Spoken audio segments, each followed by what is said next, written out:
Hey guys, today we're going to look at attribution theory and how it affects us, both as students and future educators. First, let's look at what an attribution is. We can define an attribution as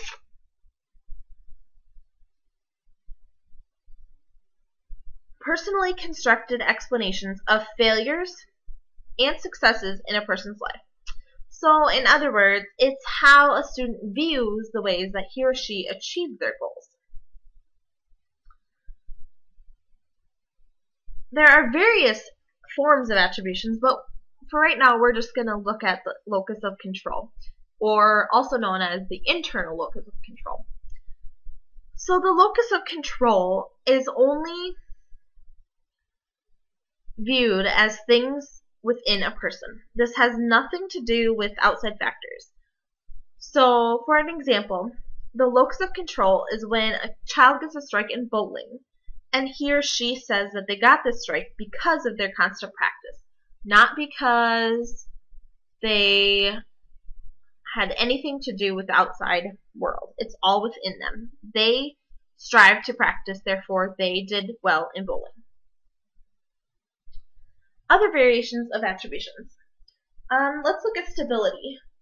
Some students attribute their successes to stable things, like they get a good grade on their test because they have natural talent, not because they were lucky, not because they studied, nothing else. It's just pure natural ability. An unstable attribution is thought of something that can change very quickly. So, for an example, a student studies for one test and gets a good grade. A student doesn't study for another test and doesn't do very well. That's something that is unstable. It can change from time to time depending on whether the student studies or not. So, controllability is when students can control their successes or failures by personal actions. They also think about uncontrollable, where students believe that their successes have nothing to do with them. For an example, the teachers just hate them, so they fail. Or they had a bad stomachache, so they failed, or something like that. They had no control over it. It's time for a redo, all that. So here's an example of an attribution.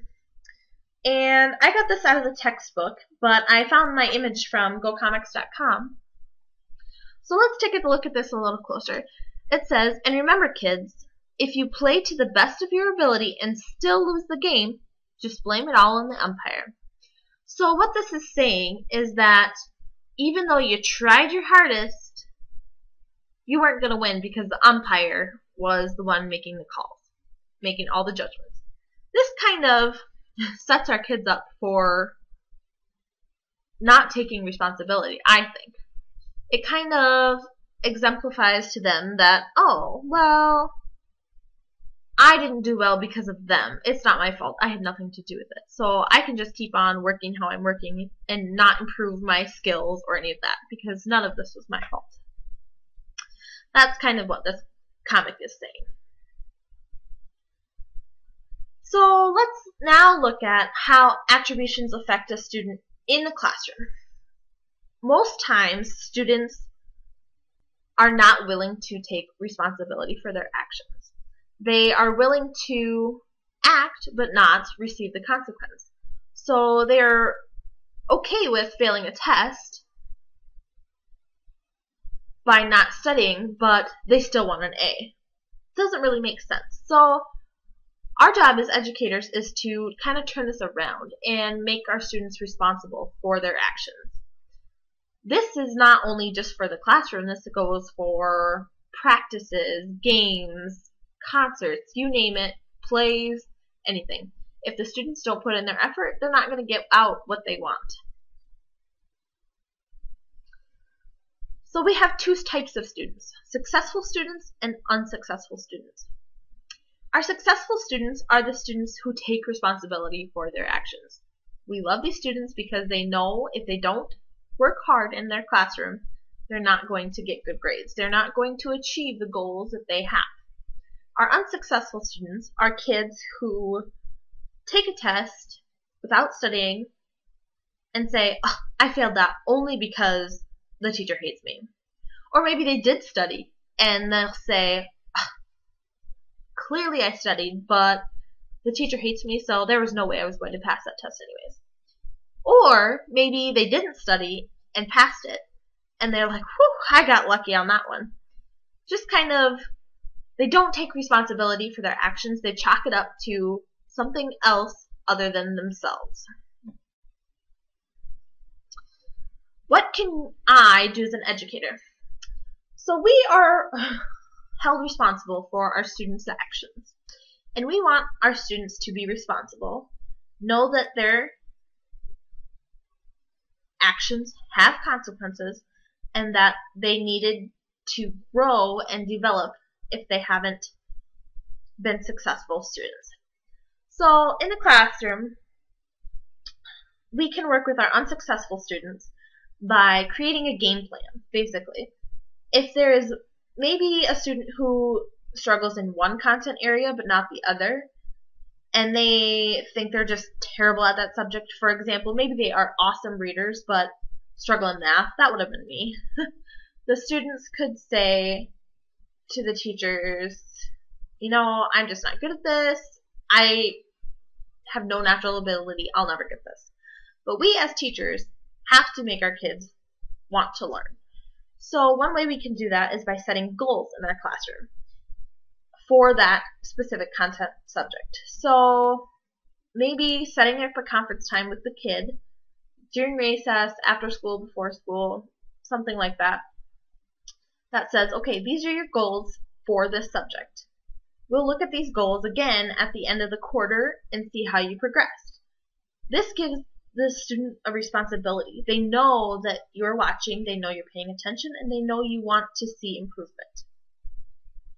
Another way we can help these unsuccessful students is at home. We can contact parents and maybe chat with them on the phone or send them an email, maybe even bring them into the classroom and see, so that they can see how their student is working in this area.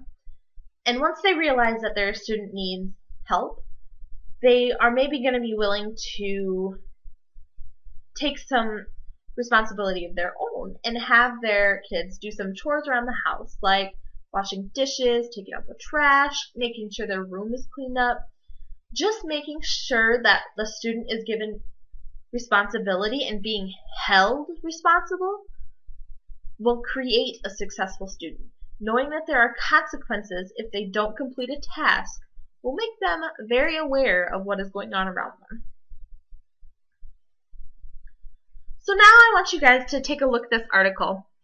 You can either copy and paste this into the link or click on it if you're able. Maybe with this situation you'll just have to type it in. But I want you to look at this article because it is an educator himself who wrote this about his kids who weren't taking responsibility in the classroom. I just want you to take a look at that and see what you think. And just think of how this can relate to you in your classroom someday. This ends our presentation today, and I hope you enjoyed learning about the attributions and the internal locus of control, and I will talk to you later.